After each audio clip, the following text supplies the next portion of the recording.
हाँ तो बच्चों, एक बार फिर से आप लोगों का सक्सेस क्लासेस में आप भरपूर स्वागत है। आज हम फिर से फिजिक्स के कुछ महत्वपूर्ण सवालों का जवाब तुम लोगों को बताने जा रहे हैं।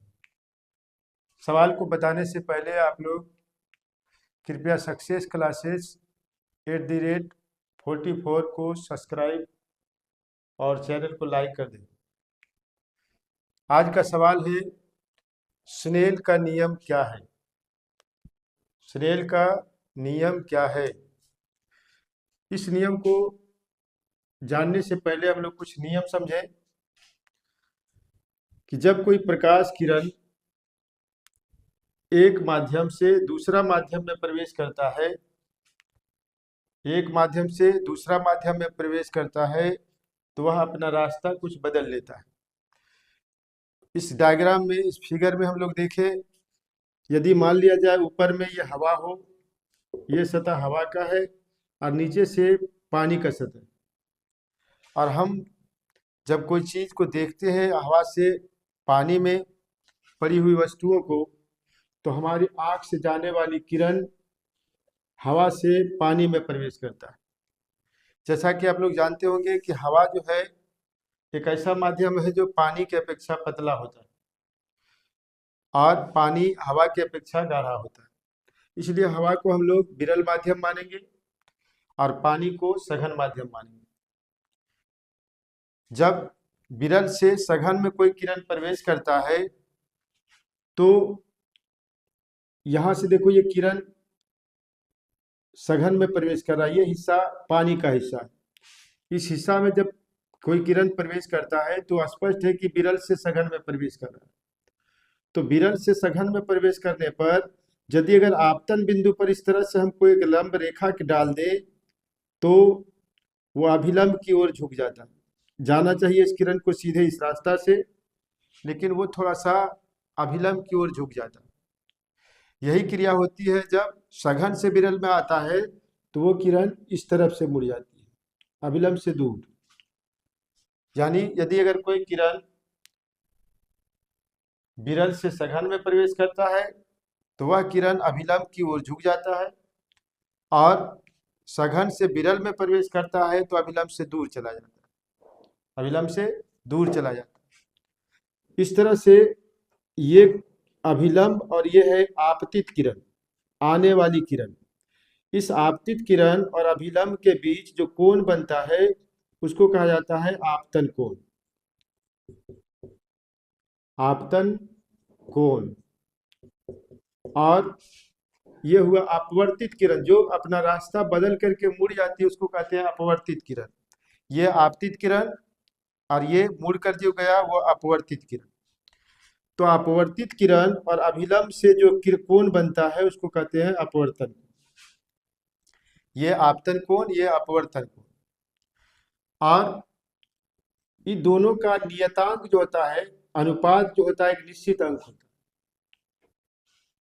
इसी से जुड़ा हुआ है स्नेल का नियम। और अलग अलग प्रकाश के लिए इसका मान अलग अलग होता है।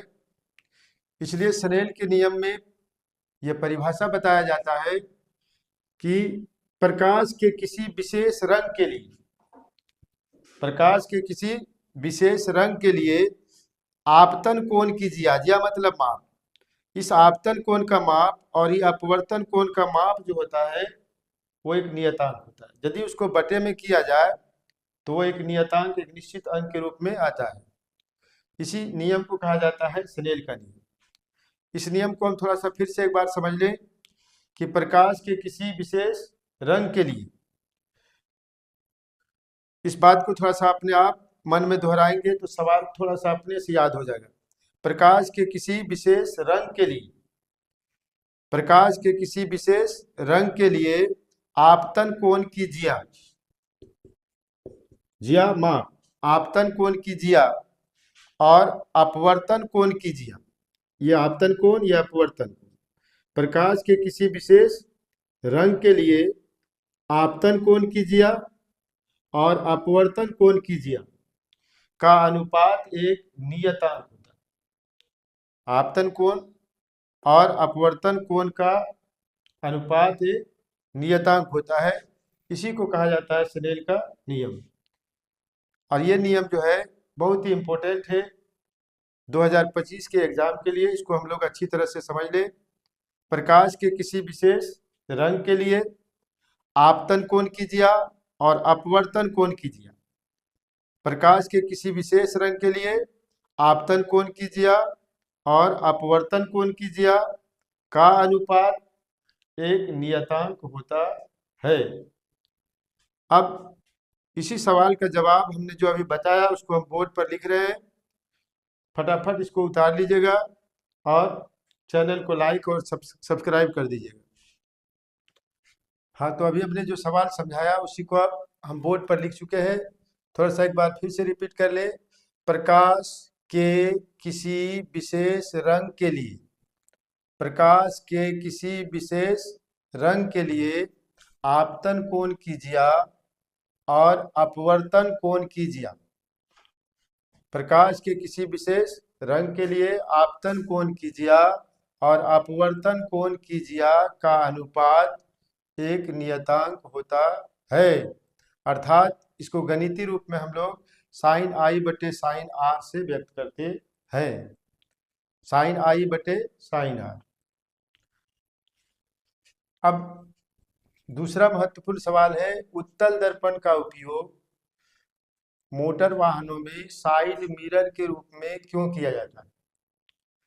अक्सर हम लोग गाड़ियों में देखते हैं कि चालक के बगल में एक दर्पण लगा हुआ रहता है।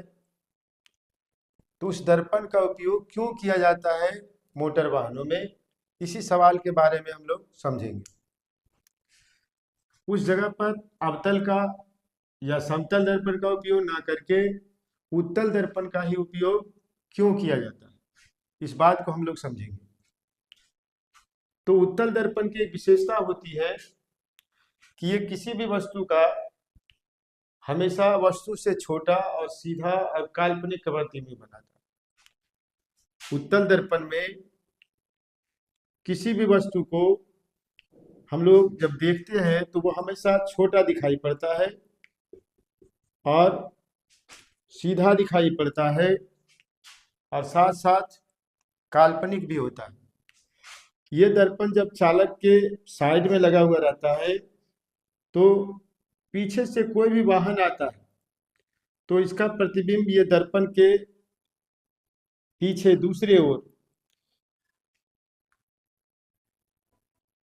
बनाता है, जिससे चालक को पीछे से आने वाली हर वाहन का स्पष्ट साफ चित्र दिखाई पड़ता है, जिससे चालक को साइड देने में आसानी होती है। ये किरण इस तरह चली जाती है जो हम लोग को इस तरह से आती हुई प्रतीत होती है, और एक किरण इसके हम लोग वस्तु के माथा और सी से होकर डालते हैं तो इस तरह से ये प्रतिबिंब इसका बन जाता है। चाहे कहीं से भी ये वाहन आता हो, गाड़ी आती हो, तो उसका फिगर हमेशा दर्पण के पीछे बनता है, वस्तु से छोटा बनता है, सीधा बनता है, जिससे चालक को पीछे से आने वाला हर चित्र, हर वाहन का साफ साफ चित्र नजर आ जाता है, जिससे उसको साइड देने में आसानी होती है। दूसरा फायदा क्या होता है कि जब कोई दर्पण में कोई वस्तु प्रतिबिंब बनाता है और वो छोटा जगह लेता है तो इसका आई साइड वाला भाग खाली पड़ जाता है, जिससे दूसरे वाहनों का चित्र भी अगल बगल क्षेत्र में बन सकता है। लेकिन यदि अगर कोई फिगर इतना बड़ा बन जाए कि वो दर्पण का पूरा हिस्सा ढक ले तो दूसरे वाहनों का चित्र इस पर बनना संभव नहीं हो पाता। तो दूसरा फायदा इससे क्या होता है कि छोटा प्रतिबिंब बनने से दृश्य क्षेत्र, देखने का जगह और बड़ा हो जाता है, बढ़ जाता है। दो कारण, पहला कि इससे पीछे से आने वाली हर वाहन का दर्पण के पीछे सीधा और काल्पनिक प्रतिबिंब बनता है, और छोटा प्रतिबिंब बनने के कारण दर्पण में दृश्य क्षेत्र, देखने का जगह बढ़ जाता है, जिससे पीछे से आने वाली हर वाहन का वो साफ और स्पष्ट चित्र देख पाता है। इसी कारण जो है मोटर वाहनों में साइड मिरर के रूप में उत्तल दर्पण का उपयोग किया जाता है। जबकि अवतल दर्पण क्या है, कभी बड़ा प्रतिबिंब बनाता है, कभी छोटा, कभी उल्टा, और समतल दर्पण जो है हमेशा वस्तु के बराबर प्रतिबिंब बनाता है, जिसके कारण एक ही वाहन से क्या होता है, पूरा दर्पण का दृश्य क्षेत्र ढक जाता है और दूसरा वाहन दिखाई नहीं पड़ता। लेकिन उत्तल में छोटा प्रतिबिंब बनने के कारण ये जगह कम लेता है और इसका देखने का भाग और खाली बचा हुआ रहता है, जिस जगह पर दूसरे वाहनों का भी चित्र दिखाई पड़ जाता है। इन सभी कारणों से हम लोग साइड मिरर के रूप में देखते हैं कि उत्तल दर्पण का ही उपयोग किया रहता है। तो अब इसको हम लोग स्पष्ट रूप से समझें कि कैसे इसको लिखना है।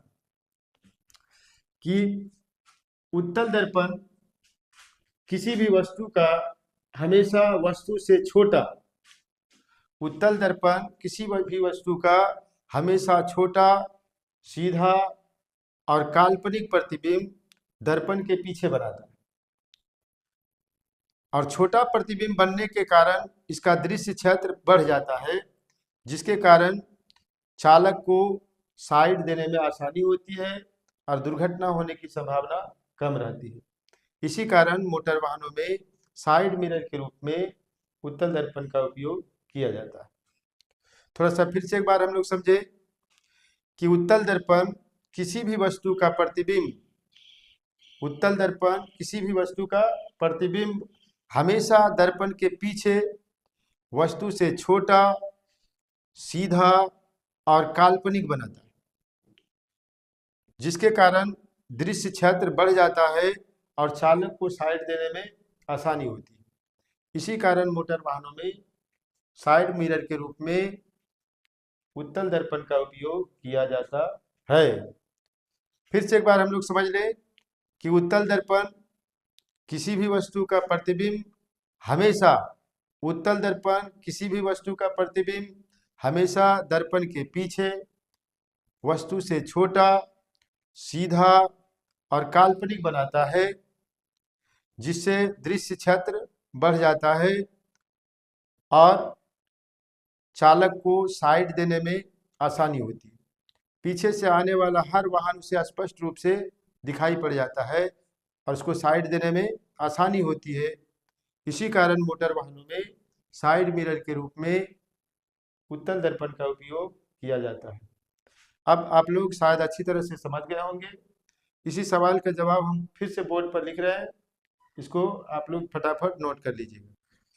हाँ, तो अभी हमने इस सवाल का जवाब समझाया, इसको फिर से एक बार हम लोग रिपीट कर लें कि उत्तल दर्पण किसी भी वस्तु का, जैसा कि हम पहले समझा चुके हैं, उत्तल दर्पण किसी भी वस्तु का प्रतिबिंब हमेशा कहाँ बनाता है? दर्पण के पीछे। उत्तल दर्पण किसी भी वस्तु का प्रतिबिंब हमेशा दर्पण के पीछे बनाता है, वस्तु से छोटा बनाता है, सीधा और काल्पनिक बनाता है। उत्तल दर्पण किसी भी वस्तु का हमेशा कैसा प्रतिबिंब? दर्पण के पीछे वस्तु से छोटा, सीधा और काल्पनिक बनाता है। इससे दर्पण में दृश्य क्षेत्र बढ़ जाता है। छोटा प्रतिबिंब बनने के कारण जगह कम लेता है और वाहनों के लिए जगह बच जाता है, जिसके कारण दूसरे वाहनों का भी चित्र बन जाता है। यानी सीधा काल्पनिक बनाता है। इससे दर्पण में दृश्य क्षेत्र बढ़ जाता है और पीछे से आने वाली हर वाहनों का साफ और स्पष्ट चित्र दिखाई पड़ता है, जिससे चालक को साइड देने में आसानी होती है। इसी कारण बस सवाल को रिपीट कर देना है। इसी कारण मोटर वाहनों में साइड मिरर के रूप में उत्तल दर्पण का उपयोग किया जाता है। तीसरा सवाल है, हीरा का अपवर्तनांक 2.42 है, इसका क्या तात्पर्य है? इसका क्या अर्थ होता है? हीरा का अपवर्तनांक 2.42 है, इसका क्या तात्पर्य है? तो सबसे पहले इस सवाल को समझने से पहले हम लोग इस बात को जाने कि अपवर्तनांक कहते किसको? अपवर्तनांक कहते किसको है? तो शून्य में या तो निर्वात में, निर्वात का मतलब जहां हवा हो या नहीं हो, शून्य में प्रकाश की चाल, मतलब प्रकाश शून्य में किस वेग से चल रहा है और उस माध्यम यानी निर्वात से चल करके मान लो वो पानी में प्रवेश किया, तो उसका मतलब हो गया पानी। यदि अगर कोई प्रकाश निर्वात से चल करके हवा में प्रवेश किया या कांच में प्रवेश किया तो उसका मतलब हो गया कांच। निर्वात में चल करके प्रकाश किरण यदि अगर हीरा में प्रवेश किया तो उसका मतलब हो गया हीरा। यानी शून्य में या निर्वात में प्रकाश की चाल और उस माध्यम में प्रकाश की चाल, यानी जिसमें प्रकाश प्रवेश करता है, एक निर्वात में प्रवेश करना है, दूसरा उस निर्वात से दूसरे माध्यम में घुसना है, जैसे हीरा में घुस जाए, पानी में घुस जाए या कांच में चला जाए, तो जिसमें जाता है वही हुआ उस माध्यम। यानी एक फिक्स है कि निर्वात रहेगा और निर्वात से प्रकाश किस माध्यम में जा रहा है उसका मतलब हुआ उस माध्यम। तो अपवर्तनांक किसको कहते हैं कि शून्य में या निर्वात में प्रकाश की चाल और उस माध्यम में प्रकाश की चाल के अनुपात को अपवर्तनांक कहते हैं। अब यहाँ पर है हीरा का अपवर्तनांक 2.42 है, इसका क्या तात्पर्य है? तो इस सवाल का जवाब इसी पर आधारित है, इसको हम लोग बढ़िया से देख लें। यहाँ पर उसके जगह पर सिर्फ कर देना है हीरा, और यदि अगर इसी सवाल के जगह पर बदल करके पानी कर दे, पानी का अपवर्तनांक इसका होता है 1.33, हीरा का होता है 2.42। इस बात को भी हम लोग याद रखें, परीक्षा में ऑब्जेक्टिव में पूछ देता है पानी का अपवर्तनांक कितना होता है, तो इसका होता है 1.33 और हीरा का अपवर्तनांक होता है 2.42। लेकिन यहाँ सवाल पूछा जा रहा है कि हीरा का अपवर्तनांक 2.42 है, इसका क्या मतलब है, इसका क्या तात्पर्य? तो इसका जवाब हम लोग आसानी से दे सकते हैं इसी नियम के आधार पर कि शून्य में प्रकाश की चाल या निर्वात में प्रकाश की चाल और हीरा में प्रकाश की चाल का अनुपात 2.2। यदि अगर इसी जगह पर पानी का अपवर्तनांक पूछेगा तो इसका जवाब भी हम लोग इसी तरह दे सकते हैं कि शून्य में प्रकाश की चाल और पानी में प्रकाश की चाल का अनुपात 1.33। तो इसका जवाब हम लोग इस तरह से देंगे कि हीरा का अपवर्तनांक 2.42 है। इसका तात्पर्य यह है कि इसी सवाल के आधार पर हम लोग चलेंगे कि हीरा का अपवर्तनांक 2.42 है। इसका तात्पर्य क्या को छोड़ देना है, इसका तात्पर्य यह है कि शून्य में प्रकाश की चाल और उसके जगह पर हम लोग हीरा को जोड़ देंगे। हीरा में प्रकाश की चाल का अनुपात 2.42 है। अब आप लोग समझ गए होंगे। इसी जगह पर पानी भी पूछ सकता है, तो सवाल को इस जवाब देने के लिए हम लोग यहीं से शुरुआत करेंगे कि हीरा का अपवर्तनांक 2.42 है। इसका तात्पर्य यह है कि शून्य में प्रकाश की चाल और हीरा में प्रकाश की चाल का अनुपात 2.42, यही इसका जवाब। हाँ, तो अभी हमने इस सवाल का जवाब समझाया कि हीरा का अपवर्तनांक 2.42 है, इसका क्या तात्पर्य। तो अब इसको हम लिख दिए, देखो वही बात जो अभी हमने समझाया कि हीरा का अपवर्तनांक 2.42 है। जस्ट देखो ऊपर की सवाल का जवाब ही हमने इसको उतार दिया। हीरा का अपवर्तनांक 2.42 है, इसका तात्पर्य क्या को छोड़ दिए, इसका तात्पर्य यह है कि शून्य, जिसको निर्वात भी कहते हैं, शून्य निर्वात में प्रकाश की चाल और हीरा में प्रकाश की चाल का अनुपात 2.42 है।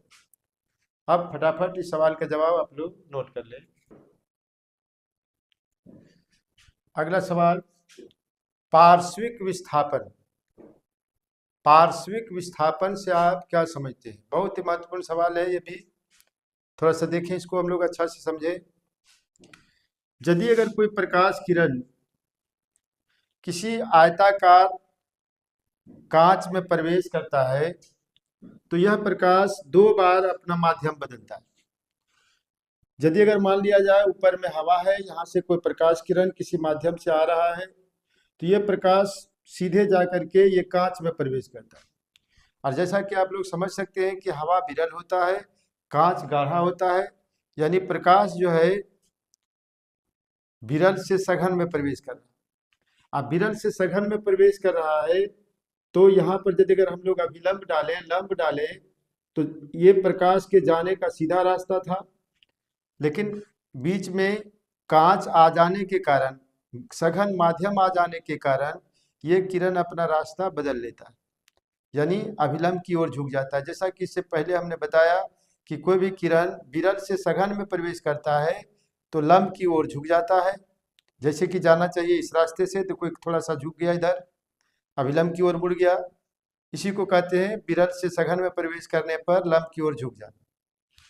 तो यहाँ पर किरण हवा से प्रवेश कांच में किया और कांच में अपना रास्ता बदल करके इस रास्ते से जाना शुरू कर दिया। यहाँ से पुनः जैसे ही ये बाहर निकलता है पुनः हवा में आ जाता है, फिर ये गाढ़ा से पतला में प्रवेश करता है। तो गाढ़ा से पतला में प्रवेश करता है तो ये अभिलंब से दूर मुड़ेगा।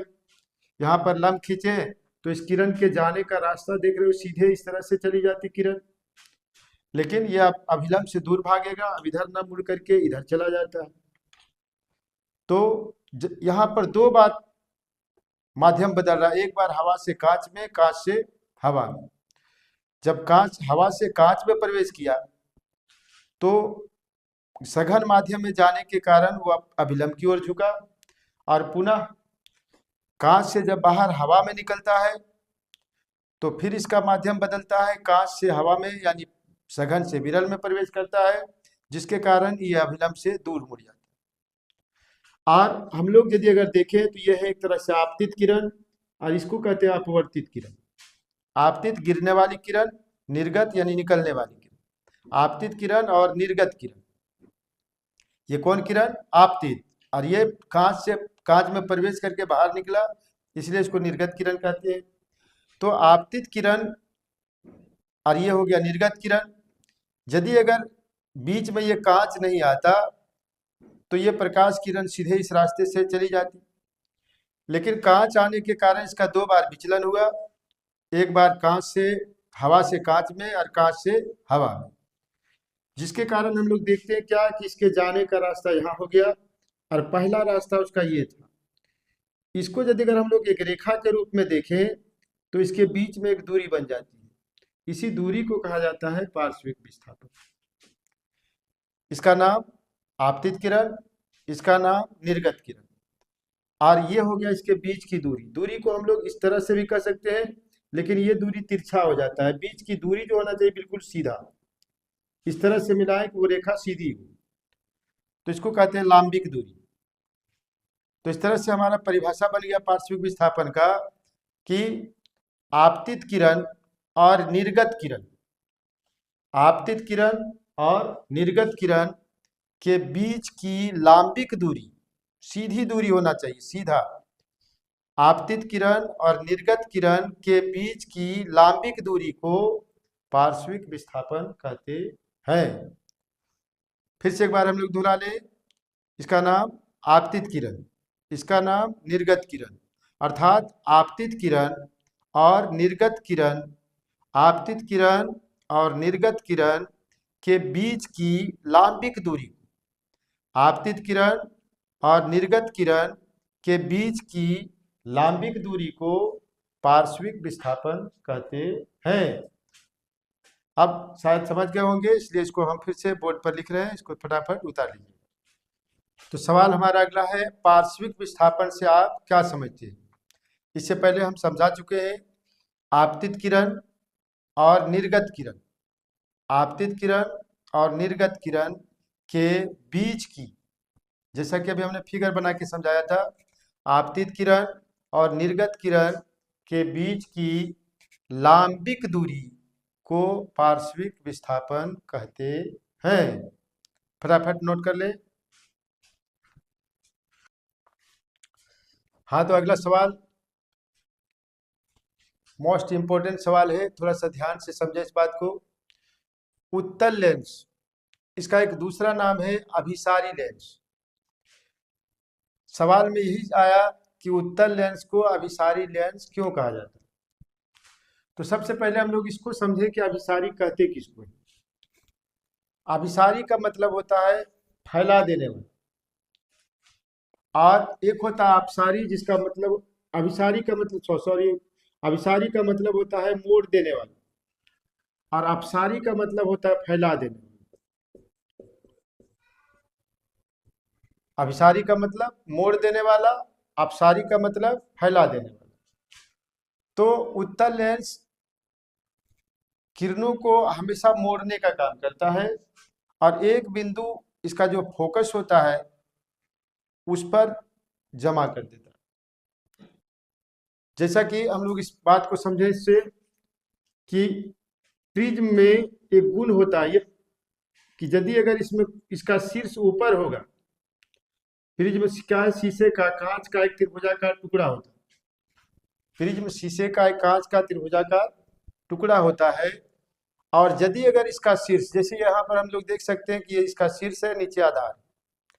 शीर्ष यदि अगर ऊपर होता है तो ये किरणों को मोड़ता है, और यदि अगर प्रिज्म का शीर्ष नीचे हो जाए और आधार ऊपर हो जाए, शीर्ष ऊपर हो जाए और आधार नीचे हो जाए, तो ये किरणों को मोड़ेगा।